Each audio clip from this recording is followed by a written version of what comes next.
It's been almost 2 weeks since version 1.3 launched, and this update has been everything players have asked for, and more. Launching with an absurd number of quality of life updates, a brilliant new zone, and fantastic new game modes that have brought a refreshing spin to combat, many players would have been satisfied with just these new features alone. But this update also came with some of the best examples of listening that we've ever seen from developers, and that all comes through in the version's diabolically generous event rewards. Any player logging in today will find themselves face to face with some of the most unique rewards we've ever seen. A massive collection of overworld upgrade materials and a whole 2 million shell credits. These rewards, at a first glance, might seem surprising. Where are the Astrite, the Tuners, and the Echo Experience Tubes, some of the most highly requested resources in the game? Some could view these rewards as a sign that Kuro is losing their touch and starting to implement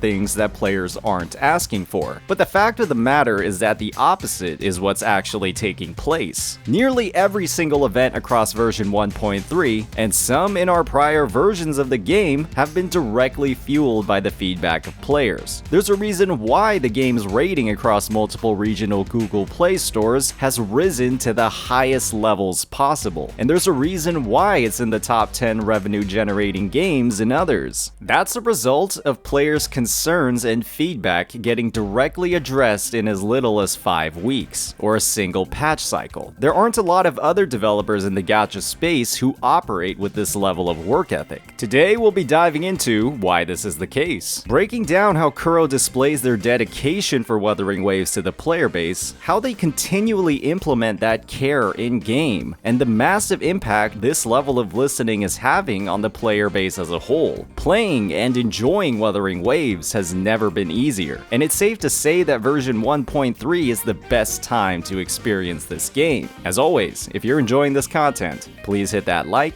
and subscribe button. Version 1.3 launched with quite possibly the most generous event in gacha gaming that a lot of players didn't recognize the immediate value of, and that was Parade of Stars. Teased a few days prior to the launch, it was clear that this event was designed to streamline the leveling and upgrading process of characters, with the shell credit and wave plate requirements for materials serving as a big barrier for players, especially this early on in release. These troubles were compounded by the fact that, well, most players also received a brand new 5-star limited character for completely free, and there was a lot of incentive to get this man up and running based off his strength and performance in endgame content alone. And when you factored in everything required to get a character at that level, many simply didn't have the time. This problem, in all honesty, was something that Kuro didn't really need to address at all. Resources and time constraints were and are one of the rules when it comes to gacha titles. Otherwise, how else could you manufacture the incentive to spend on all of those energy refreshes and upgrade material packs in the shop? The developers could have easily been a bit greedier here, and nobody would have blamed them either, considering the fact that they just gave out one of the strongest characters in the game for completely free in the prior patch. But instead, Kuro took a different approach. They wanted players to focus more on the brilliant new content in the update rather than the grind of leveling characters. They wanted people to enjoy 1.3 as much as possible, and the end result was one of the most absurd leveling and progression events we've ever seen. This event, spread across 4 different areas of progression, provide quite literally thousands of wave plates worth of materials spread across character experience, weapon experience, echoes, and skills. It has literally never been easier to upgrade new or neglected members of your roster and experiment with new styles of play, just in time for all of the version's fantastic new battles, with additions like the Infernal Rider hologram boss, Fairy Tail's finale's massive assortment of co-op hologram bosses, and perhaps most importantly of all, the new high difficulty Overdrive Zone. However, these waveplate gated resources weren't the only materials that Kuro decided to focus on in this version's events. One of the biggest pain points widely expressed across the player base was the existential dread many felt whenever a character required these for for their development, with these rings only dropping from exile mobs, which, unlike TDs, don't drop echoes. They were one of the most unappealing enemies to farm in the game, as you simply felt you were getting a lot less in return for your time invested. Even with these concerns addressed with new food released in version 1.1 that actually increased these drop rates significantly in the overworld, the fact of the matter was that at this point in the game, especially with all of the new content and game modes available, farming these mobs was not something a lot of players wanted to do. So Kuro addressed these concerns directly, and in the newest Wuthering Exploration event, players are receiving the equivalent of hours of overworld farming in exchange for tasks as simple as looting one echo or killing a single boss. And what that means is that players have a lot more time to spend on things that they actually want to do in this game. However, someone viewing these event rewards by themselves might have the thought that Kuro is simply removing their astrite in exchange for that reduction in the grind. But the truth is that these events are just additional rewards tacked onto the version. There's an absolutely absurd number of events running right now, with many of them rewarding astrite, and we still have 3 more: the Infinite Battle Simulation, the Lolo Campaign rerun, and the Mount Firmament Exploration rerun in the near future, which will all be rewarding astrite. That's just how generous Kuro is. The end result for all of these events is that players have honestly never had a better time playing this game, and you don't have to just take my word for it. There wouldn't be any other way for the game's rating across multiple platforms to skyrocket in the way that it has across the past few weeks. And it's all due to the fact that Kuro has directly taken the feedback of players and directly implemented it into the game. And they did it without attaching any strings at all. However, there's something to be said about this insane level of generosity when it comes to the wave play constrained resources. Kuro is, in a lot of ways, removing some of the incentives for players to spend on the game. You can see this in the items across the bundle shop that directly supply the exact leveling and upgrade materials that we're getting in mass from many of the version's events. While these bundles are probably some of the least efficient in the shop and probably weren't frequently bought except by the blubberiest of whales, there's now even less incentive to spend here, simply because there's less of a need, and also because of the fact that these events can rerun in the future, making these bundles even more unnecessary in the long run. A hope for a lot of players is that Kuro starts integrating some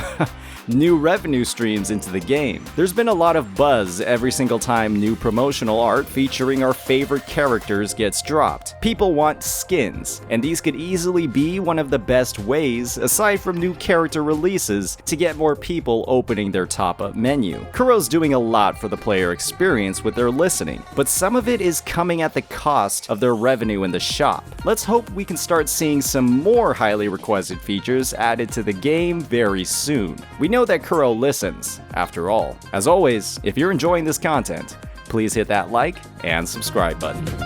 Peace out.